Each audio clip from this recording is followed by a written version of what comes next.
Hi hello నమస్తే welcome to Aadya TV. నిన్న tourism minister రోజా గారు ఆవిడ ప్రెస్ మీట్కి వచ్చి చేసిన వ్యాఖ్యలు కానీ లేదంటే ఆమె బాధపడుతూ కొన్ని వీడియోస్ బండారు సత్యనారాయణ గారు మాట్లాడిన వ్యాఖ్యలు చూపించడం జరిగింది. దాని గురించి చాలా ఎమోషనల్గా మాట్లాడారు ఆమె. అంటే ఈమె మాట్లాడినవి కూడా చాలా ఉన్నాయి కదా రికార్డ్స్. ఆల్రెడీ టీడీపీ వాళ్ళని కానీ ఎక్స్ ముఖ్యమంత్రి గారిని కూడా నానా మాటలు అన్నది. అంతకుముందు భువనేశ్వర్ గారిని కానీ వీళ్ళందరి గురించి మాట్లాడినప్పుడు కూడా ఈమె నవ్వుతూ సమాధానం ఇచ్చింది. మరి అప్పుడు గుర్తు రాలేదు ఇవన్నీ కూడా? అంటే మహిళని ఇలాంటి మాటలు అనకూడదు, అరే ఎందుకు అన్నారు అనేది అప్పుడు మీరు ఎందుకు దాన్ని అపోజ్ చేయలేదు? ఇప్పుడు మీ దాకా వచ్చేసరికి మీరు మాట్లాడుతున్నారు కదా. అసలు ఈ వీడియోలో ఆమె ఏం మాట్లాడింది, అసలు రోజా గారి వ్యాఖ్యలు ఏంటి, ఆమె చూసిన వీడియో ఏంటి, ఆవిడ చూపించిన వీడియో ఏంటి, అందులో ఏముంది, ఇవన్నీ కూడా ఇప్పుడు చూద్దాం. మీ పార్టీ పెట్టింది ఎవడు? మీ పార్టీ పెట్టింది ఎవరు? మా ఎన్టీఆర్ గారు.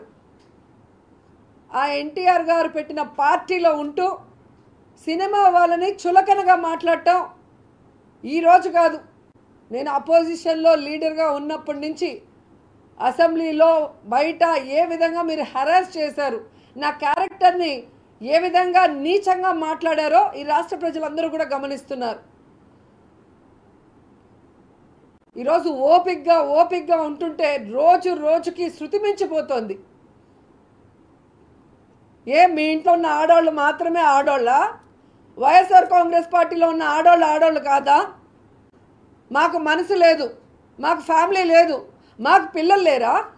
మీరు ఏది మాట్లాడినా అందరూ అడ్జస్ట్ అయ్యి ముందుకు వెళ్ళిపోవాలా?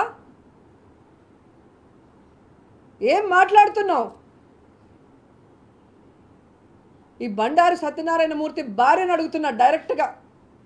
ఏ రోజైతే నీ మొగుడు ఇలా మాట్లాడాడని తెలిసిందో చెప్పు తీసుకొని నువ్వు కొట్టుంటే మళ్ళీ ఇంకొకసారి నీ మొగుడు ఇలాంటి మాటలు మాట్లాడు. ఆయన కూతురుంది, ఆయన కోడలుంది. వాళ్ళిద్దరు కనుక ఇలా ఒక ఆడదాన్ని నువ్వు మాట్లాడితే రేపు తిరిగి వాళ్ళు మమ్మల్ని మాట్లాడితే మా పరిస్థితి ఏంటి అని లాగి పెట్టి వాళ్ళ నాన్న చెంప పగలగొట్టుంటే మళ్ళీ ఇలాంటి ఆలోచన ఆయనకి రాదు. అసలు ఆయన మాట్లాడిన మాటలు చూస్తుంటే చెప్పాలంటే కూడా అసహ్యం వేస్తుంది. ఒకసారి మీరే వినండి. నేను అడుగుతాను, రోజా నీ బతుకు ఎవరికి తెలదో? బ్లూ ఫిల్మ్లో యాక్ట్ చేసిందా నువ్వు? ఇప్పుడు మా దగ్గర ఉన్నాయి. నీ బతుకు బయలు పెట్టకూడదని నీ బ్లూ ఫిల్మ్ మా దగ్గర ఉన్నా ఎప్పుడు మీరు రిలీజ్ చేయలేదు. అడుగుతున్నాను, 98లో మిర్యాలగూడ ఎలక్షన్స్కి తెలుగుదేశం పార్టీ ప్రచారానికి వచ్చి నువ్వు ఎవడింటో పడుకున్నావు? నేను అక్కడ ఉన్నాను వేళ యాజ్ ఏ ప్లానింగ్ బోర్డ్ చైర్మన్గా. ఎందుకు వచ్చావు? అవి మా పార్టీ మనిషి కావు, అప్పుడు యాక్టరే. ఎవరితో వచ్చావు చెప్పమంటావా? నువ్వు ఏ గెస్ట్ హౌస్లో ఉన్నావా? రోజా నీ బతుకు ఇప్పమంటావా?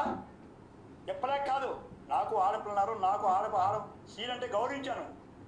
రికార్డ్ డ్యాన్స్ చేసుకునే నువ్వు, నువ్వు ఫిల్మ్లో యాక్ట్ చేసే నువ్వు, కిరాయికి వెళ్ళిందని నువ్వు, ఈ అదృష్టం బాగుండి వేళ మంత్రి అయిపోతే ఈవేళ ఇష్టాచారంగా ఎన్టీ రామారావు కుటుంబం మీద వాడు వీడు అది ఇది మాట్లాడతావా? నీ బతికేమిటి? ఎన్ని భూఫిలం తీయాలి?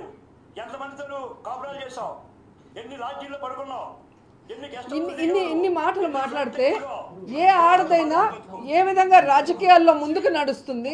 సో చూశారు కదా, అంటే ఇందులో నిజం ఎంత, అంటే మీరేమనుకుంటున్నారు అసలు దీని గురించి, ఈ వీడియో గురించి, అంటే రోజా గారు చేసిన వ్యాఖ్యల గురించి, రోజా గారు ఇంతకుముందు మాట్లాడిన వ్యాఖ్యల గురించి, వీటి గురించి మీరేమనుకుంటున్నారు కామెంట్ చేయండి. మరొక ఎపిసోడ్లో మళ్ళీ కలుద్దాం. అప్పటివరకు నేను మీ పవన్, సైనింగ్ ఆఫ్.